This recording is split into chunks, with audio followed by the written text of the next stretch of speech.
2. All right. Introduce yourself for those who might not know who you are. I'm Scoe Kings Arrive, KA. Okay. So what borough are you from, and what neighborhood did you grow up in? I grew up in Manhattan on the Upper East Side, and something called the Isaacs Projects, which was on projects that extended from 92nd to 96th on First Avenue. But my Isaacs was 2 buildings between York Avenue and First Avenue. Okay. When did you first start noticing graffiti? My home train station was 86th Street, so must have been at a younger age. I couldn't read it, I didn't understand it, but it caught my eye, my attention, and I had seen some taggers from around the block. Okay. What are some of the names that you seen up at the time? Sure. So there was this park called Carl Schultz, where the mayor has this house there, and you would see some Zeph tags, which was intriguing. His hand style captured my interest. But pretty much it was SASH everywhere. I'd go to school. I went to Wagner Junior High School, and there were SASH tags like underneath the chair in the hallways, in the bathrooms, and then all over the neighborhood on the Upper East Side. And then I went to Julia Richmond High School, and like he'd bombed. There was a piece. There's 2 handball courts, and he had a SASH piece. Like everywhere. So I was just like, who is this guy? He's everywhere. And then one day, I think I was with my mom, and 4 train pulled up, and I saw a SASH Blockbuster, and I was like, is that the same guy from my neighborhood? And that's when I was all in. Okay. Are those the writers that inspire you to start writing? Well, there was a lot of guys from around the way that really didn't hit trains. Like Sash and Des, his partner, DES, were the first ones to capture my attention. But there was a park on 87th between 1st and 2nd. There was an old Michelob piece, a Thor piece, and this is where like the East Side writers would congregate. So it would be Spector, which was Bind, Sash, Des, Kaya. I didn't meet Hang 156 until later on. Jonah, Triss. These are just like the RD. No, excuse me, not RD, DR. Lace showed up a couple of times, which I missed, but these were like the Pace, rest in peace, PACE. So these were like the local guys that would go in there, and we would piece. It was a playground behind a church on 87th between 1st and 2nd. That was like the local hangout spot for us. Okay. What year did you start writing? I started street bombing, I would say around 84, 85. I started hitting the sanitation trucks. Metropolitan Hospital was on 88th, it's still there. So there was like a little garbage truck yard, and I would go there. I hit every single truck in there, and so yeah, I was like 85. Street bombing up and down First Avenue, down 2nd Avenue, 3rd. I went street bombing with Sash, and so yeah, that's where I started. That's pretty much where I started the process. Okay. How did you come up with the name Scoe? Junior high school, we were trying to figure out a tag, and everything ended with an E. So I was like, what about Scott? And I was like, take off the T. It's like, what about E? And we looked at each other, Scoe, and I'm like, I kind of like that. And so I ran with it. I liked the letters. I liked the letters the way it flew and flowed. And so I started piecing with that on handball courts on the East Side. All right. Who was the first writer you met, and how did y'all meet? Well, I started meeting the local writers, and so I can't remember the local guys, but they're like Sash is by the school on 81st and York Avenue, PS. I can't remember what it was. So we went over there, and that was the first time I met Gary, and he had these intense looking eyes, and he didn't get into bodybuilding yet, but that's where we met, we chatted, and then I met Des later on, and that was like probably the real first like train, everywhere guy that I was like looking up to. And then later on I met Radio at Julia Richmond, and then over the course of time I hung out a lot in Spanish Harlem, so I met Delta and Brian and those guys up there. That was the beginning of my association with TRC, Dar's crew, and KA, Delta's crew. Okay, what crews are you down with? Originally, SASH's crew, NEW, Never Ending Riders. I like the flow to that. BKB, Bad Kings Bombing. Those are like the local crews. Recently, RD, who's another guy that, you know, I looked up to because, you know, when I used to street bomb down to like 57th Street, it was like he just kinged that area. And then later on, I think he went all city if you ask me, and then he was on the train. So RD was like someone that I never met, but I was like, man, I admired his bombing, COPE as well. So he put me down with 357 just because I was an East Side guy and he had seen my stuff. Flight put me down with TDS. Hang put me down with 156. But you know, it's weird because, you know, my train career, if you want to call it a career, wasn't really that extensive. So, you know, to be associated with crews that had a lot of train exposure, for me to hit up, I mean, KR put me down with Mafia. So it's, for me, it's weird. MBT, my buddy Sack. So, you know, it's kind of weird for me, but, you know, I appreciate the privilege and the honor. Okay, you mentioned King's Arrival. How did you meet them, and how did you end up joining the crew? Kings Arrive. Sometimes Kings Arrived, but there's a story to that. I was hanging out with Brian over at 103rd Street projects between Park and Madison. Those were the Washington Carver projects, I think. And we just hung out. I spent my sophomore year cutting class and hanging out with this guy, and, you know, one thing led to another, and hanging out in the Hall of Fame, and then they took me to Delta's house, and we met Delta. I hung out with Delta, and you know, eventually I got down with the crew. Okay. Who are some of the members of Kings Harai? That's a good question. I would say Sharp, which Brian introduced me to Sharp back in that time. I think it's Delta and Sharp. And then I think from there, Joey, which I didn't meet Joey back then. I just met Joey a couple of years ago at a gallery thing. And there's a few more, but I think, you know, those were like the main guys that pushed the crew, and they came the 4 line, if I'm not mistaken. Okay. Did you have any graffiti partners? If so, who? Street bombing was mostly myself. A train was, you know, Spector. Bind was the first one to take me to the D yard. I went afterwards without him, but we pieced in the D yard. I bombed the D yard a couple of times. We went to the 3 yard. We got raided there. A couple of layups we did. We did the abandoned train station on 18th Street. I did the Brooklyn Bridge abandoned train station. I got pieces in there. Well, I used to, but I hit those too. One spot I wanted to go to was there was the abandoned station on the west side, on the 1 line. I didn't get a chance to. We talked about it, but it didn't come to fruition. Okay. Did you ever go to the writer's bench at 149th Street? And who are some of the writers that you would always see up there? I've taken the train by it. I never got off the train.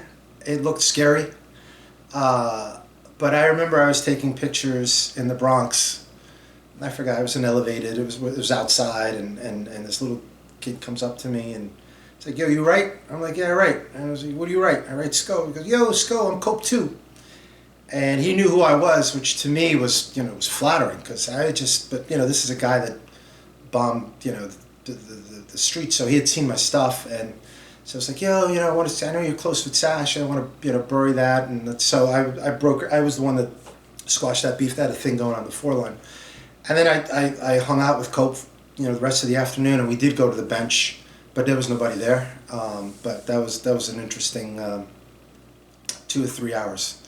I wish we had cell phones back then. I regret not staying friends with him, because then I could have probably had a bigger career, because, you know, kudos to Cope. He did his thing and then just took it to the galleries, and he's extremely successful. And, you know, I've seen him in Miami in his gallery. It's just, you know, as putting in work and just, you know, creating something out of this, you know, I respect him.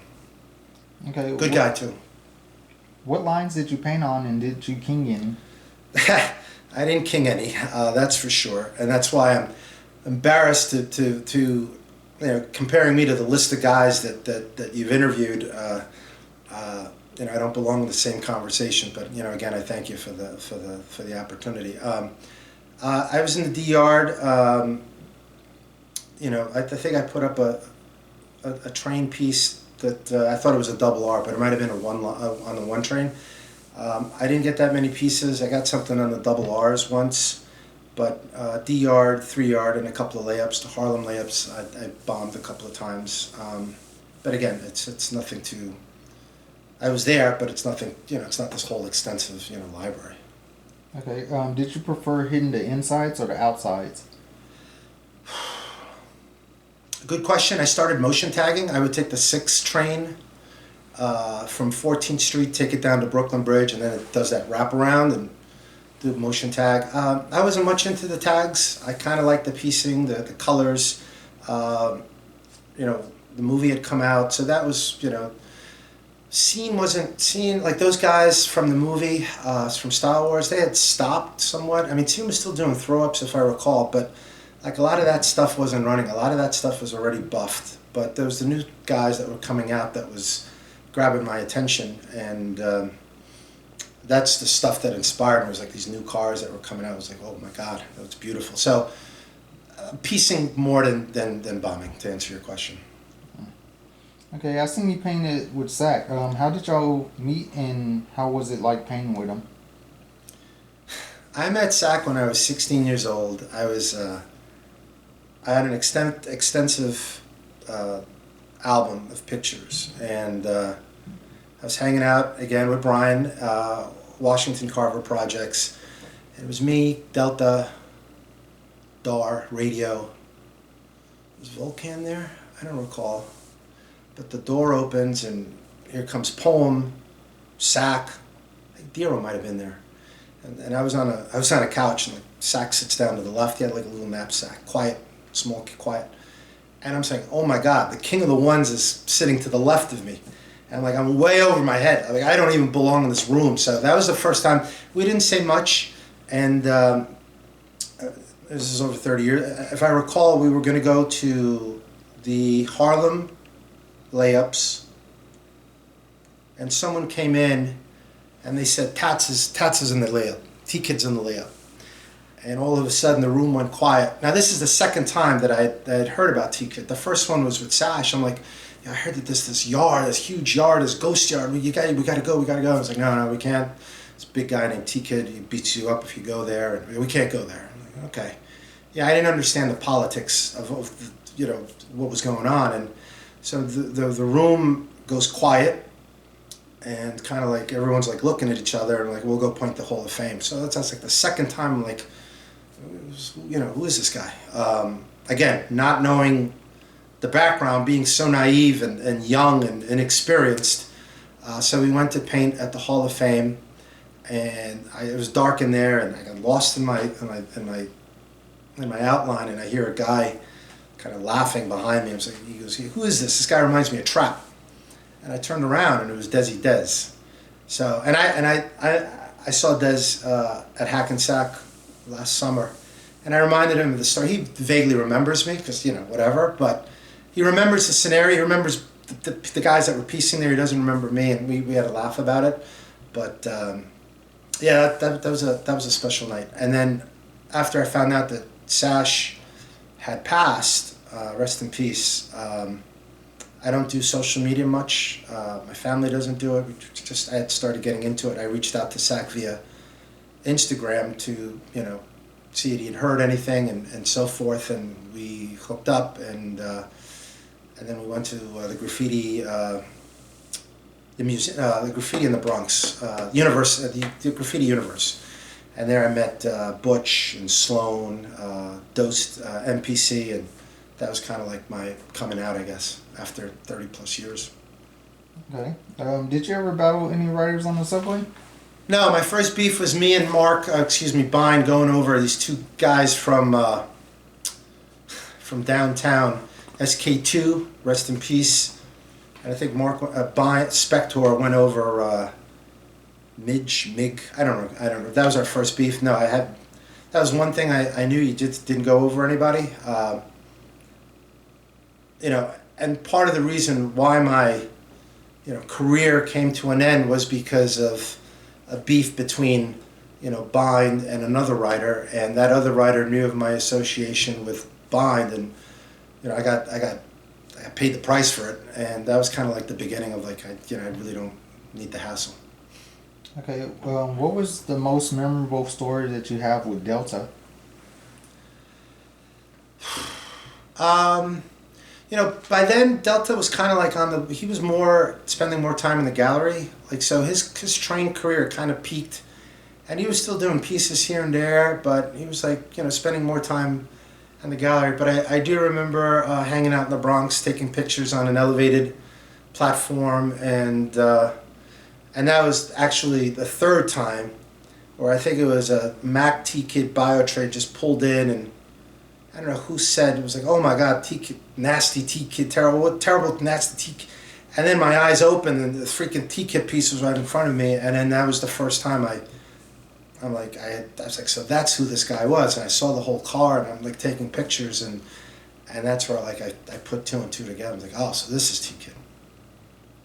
I finally saw T-Kid work up front. Okay, what's the craziest raid story that you ever been involved in, and can you tell us what happened? 3 yard, I'm inside. When I went to Julia Richmond, there was some riders there that hit the 3 yard, and there was like, you don't want to get caught. That was like the easiest yard to get caught, because it was one hole, one way in, one way out. And so we went there, and we were doing insides, and it had to be one line. It had to be one trains that were parked in there. 'Cause I'm looking, and you just couldn't find a spot. It was like less than a half a centimeter. You couldn't tell. The whole thing was bomb. And I'm like actually admiring. I'm admiring the tags. It was Zephyr and Dondi and just like, oh my God. And then somebody yelled, and someone says there's work bums on the station, on the tracks, and we ran out the hole.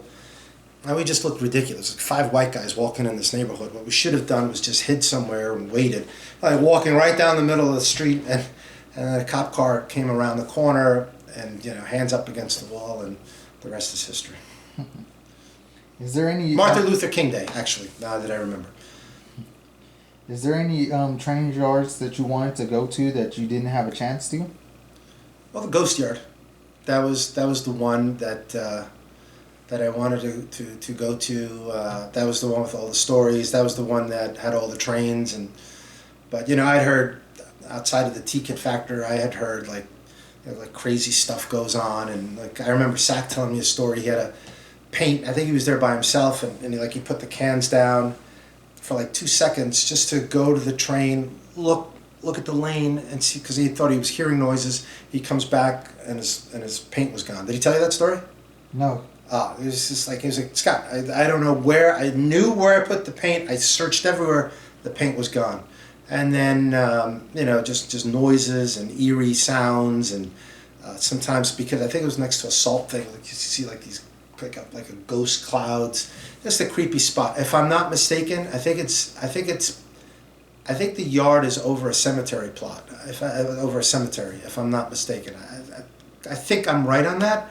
So maybe that, hence the ghost and all this spooky stuff that crazy stories that I've heard over the years there. But I heard from the old time, great spots, like probably one of the best spots on the planet to hit trains back then. Okay, I know you and T-Kid are cool. How did you meet T-Kid, and what your memories do you have with painting together? T-Kid, so I come out and I wanted to get some artwork, hence you could tell the stuff behind me, and I hit Sack up for a canvas, and I said, listen, one of my favorites of all time is T-Kid. I know you guys know him. Is he approachable? Because I'm going, through the years, the videos, the COPE2 video, and the magazines. Like, so from a distance, I have kept an eye on it, and I knew who he was and what he looked like. But was he approachable? Does he even do canvases? I don't know. And so I was like, sure. So texted him and gave me our number, and T-Kid and I, we texted back, come on over to the house. And so I knocked on the door, and he comes out, and he's just like the YouTube videos. And I think the first thing I said, I was like, man, if someone told me 30 years ago I was meeting you, I would have said they were crazy. he laughed. We walked in, sit on the couch, we chatted. You know, I didn't know he was half Peruvian. You know, I'm half Argentinian, and we talked about his father, my family, and our backgrounds. And then he showed me like his old black book that a lot of guys haven't seen. I mean, stuff that the world hasn't seen. I got to see, and it's just like incredible stuff. Works from like they had done years, like back in the '80s. I just, you know, it just blows your mind away. And so we, thanks to SAC for hooking me up with T-Kid, I got several canvases with him. My kids got to see him, got to meet him, and been over his house for barbecues. And so the first piece, so he goes, so why don't you come out and paint?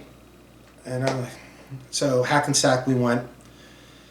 And mind you, I hadn't touched the paint. I haven't pieced in 30 years. So I kind of probably aggravated him a lot because I needed his help. And Part hopped in and Sade hopped in and they're helping me. And he, you know, the wall came out nice. I've put it up on Instagram, but I was not ready for that. I should have painted before. And then we did a Tough City with his friend Woozy from France. That was a nice car. So yeah, good guy, solid guy. It's one of the top 5 on my list. All right. Being in graffiti, you get caught up in a lot of. And by the way, T-Kid, I'm sorry. T-Kid then sent me to Bio. And then I met those guys, and those guys are mad cool. So I got Bios, and Bio to Crash, and Crash to Days. Hence, that's the beginning of my art collection. So that's how that story goes, from tats to Crash and Days. Okay. Being in graffiti, you get caught up in a lot of bullshit in politics. Is there ever a time where you had a beef with someone, and if so, who? You mean on Instagram, on Whatever. Yeah, that's a good question. Being an outsider, probably not. You know, coming back, you know, the train Eric died 30 years ago, so I'll give you an example. I bought a canvas from someone that I liked a lot, and it turns out that artist didn't like another artist whose canvas I also had. So they're like, you know, Scott, you should have known better not to, you know, support this artist because we have issues. And, you know, things like that I wasn't aware of. There's still rivalries from many, many years ago that still, you know, 30 years later, I mean, it still exists. There's crews. So I try not to get involved. Other than that artist thing, you know, on Instagram, I'll get, you know, some guy with an anonymous, oh, you're trying to buy fame, which, you know, I don't, I think it's ridiculous, but, you know, I don't let it bother me. You know, I haven't, you know, everyone's been very kind. You know, the tats people, I've painted their train, and you know, Sade helped me a lot when I came out, and you know, he's another guy that I respect. And no, to answer your question, altercations, no. There is rivalries. There is something underneath that, you know, that dates back, and I've gotten caught in the middle for associating. I'll give you Like guilty by association. Yeah, you want to be. Let's be transparent, like COPE. You know, so. Without getting into the details, you know, I didn't know. I'm looking at the FX video and I think everything's cool, and then I come out and, you know, there's all these stories, and so I post a picture with Cope, and that now causes, I don't want to say issues, but like, you know, what are you doing? You should, you know, so it's just almost, you got to kind of be careful because there's all these different types, but you know, again, I don't have any issues with anyone. Everyone's been very kind, and you know, I respect everyone. I'm fortunate to be in a position where I could support the artists that I like. I mean, there's a part there. There's a Pro 176 behind you that you can't see. There's a couple of Copes. There's Bios. There's a Duster. There's a Ghost Yard T-Kid. You see all the stuff behind me. So you know, I'm in a position to actually I got 2 parts. To be able to support and, you know, and give back, and you know, that I'm not trying to buy fame. It is who, you know, in this sport, and I've seen it happen, you know, the OGs, the guys from the 60s, 70s, you know, unfortunately they're passing away. And there's guys out there, I'm not going to name names, but are saying, I did this, I did that, I did this, I did that, and everything, you know, you just got to be documented. And there's people that are still around that are saying, I'm talking to so-and-so, and what you're saying, you weren't there. So the game is very small. You got to be careful of what you say, and you can't make stuff up. So there's people out there that try to keep the history, you know, pure. And if you say something or you do something and you're lying, you're going to get called out. And I've seen a couple of guys get called out. And so you just, you know, I stay in my lane, stay out of trouble, and, you know, go about my merry way. Mm-hmm. Okay, tell us your favorite chase story. I really don't have one. I mean, the 3-yard was one that, you know, my heart came out of my mouth. I got caught doing, before the train yard, before my assault on the train line, I had done like probably 20, 25 handball courts, west side, east side. So just, you know, the local chase outs. Hey, what are you doing in there? That sort of stuff. But not one that, you know, is an exciting. Not one that is exciting to me. Okay, you mentioned your graffiti career ended sooner than you wanted. Can you explain that situation and what happened? Yeah, this one bugs me. I was in double R layup. I had pieced. I did a small panel piece, and this was on 33rd and 8th. And I'm just about ready to go into the layup, and like, I don't know, or like 6, 7 guys just like pop up. And I knew something was wrong because I was getting that fish handshake, and they're like, what do you write? And I was telling them what I wrote, but they wouldn't tell me what they write. And this little guy, always a little guy, comes up to me, what are you going to do for this paint? And I was on the platform, and I swung, hit him as hard as I could. He fell.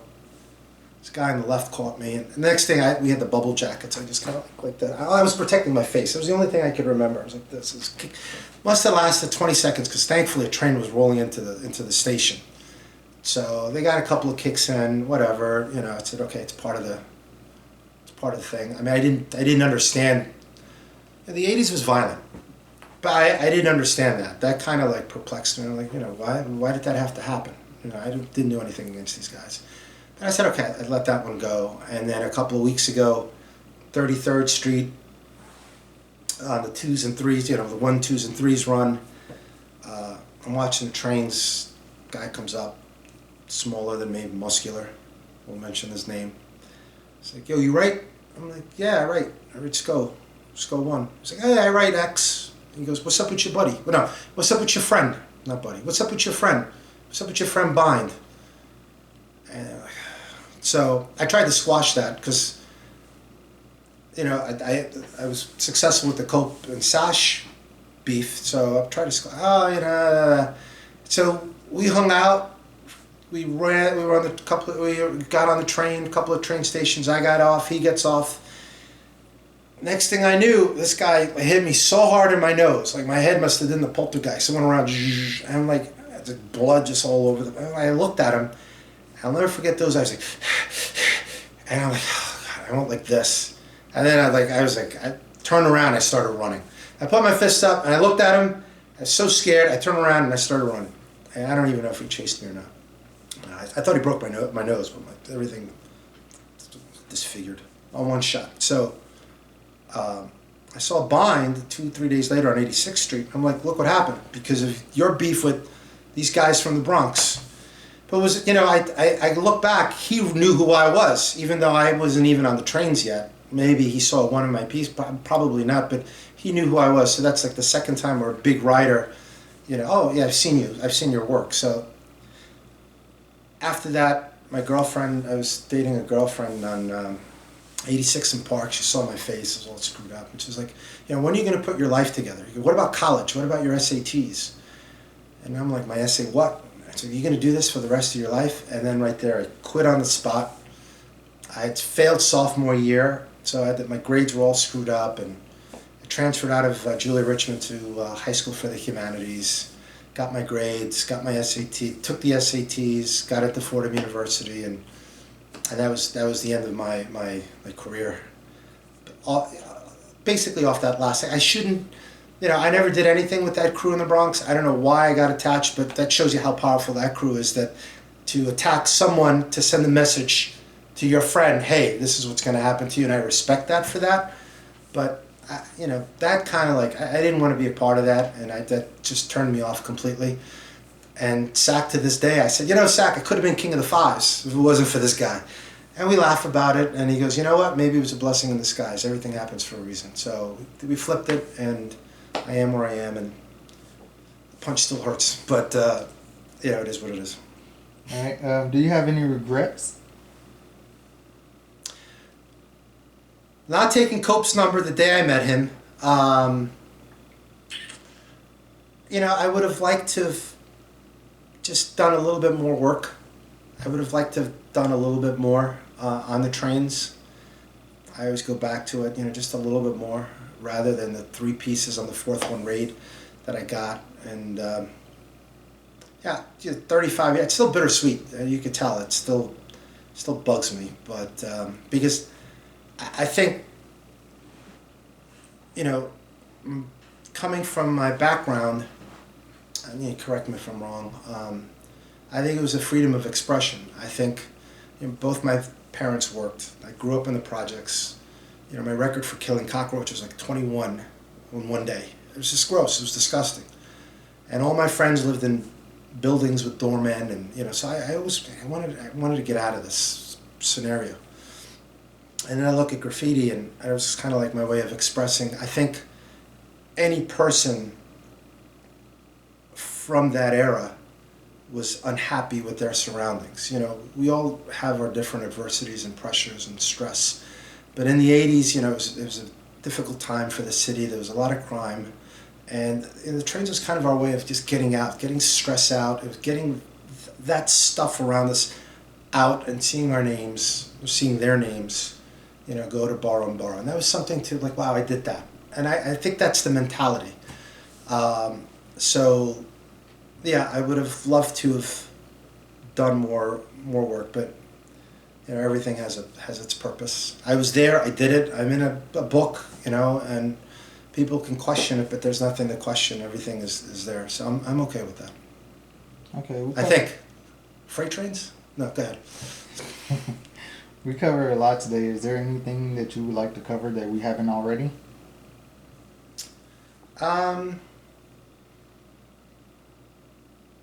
No, I mean, the work has gone worldwide. It's just incredible what these guys from Europe, what they do with the paint. It's just, and then, when I'm in Miami, I look at the stuff that, English and Futura and, John 150, all these guys, but mostly, the European guys, what they've done with the paint, just now it's so global. I would have never thought that. So I respect the guys that have been able to come through the tough background and just, produce something out of it.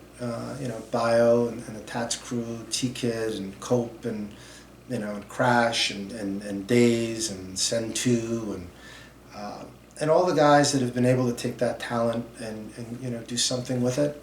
Kudos to those guys and like I said, everyone coming back out 3 years ago, in these galleries, everyone's been very, very kind. Everyone's very nice to me. So, thank you, and hopefully there's more good stuff ahead of us. All right. Any last words or shout outs to your family or friends? I mean, we've covered pretty much the people that have been nice. Shout out to the T-Kid, Sack, for bringing me back out. Tats crew, Cope, Sade. Sade's been very patient with me. I've met a bunch of guys since. I've seen Delta at the Hall of Fame and met Joey and Poke was very kind to me when like there's another guy that when we met, he was like, oh yeah, you're from Spanish Harlem. I'm like, shoot. So I must have done some work that it got noticed, but painted with wars and painted with a lot of guys. So you know, I'm happy that I came back out. I'm happy where it's at, the movement, and that's it. Just stay well, stay positive. You know, depression, stress, adversity is gonna hit us in different ways. Just, you know, control the mind and stay focused and keep going at it. Okay. Scoe KA MBT. Thank you. Peace. Peace.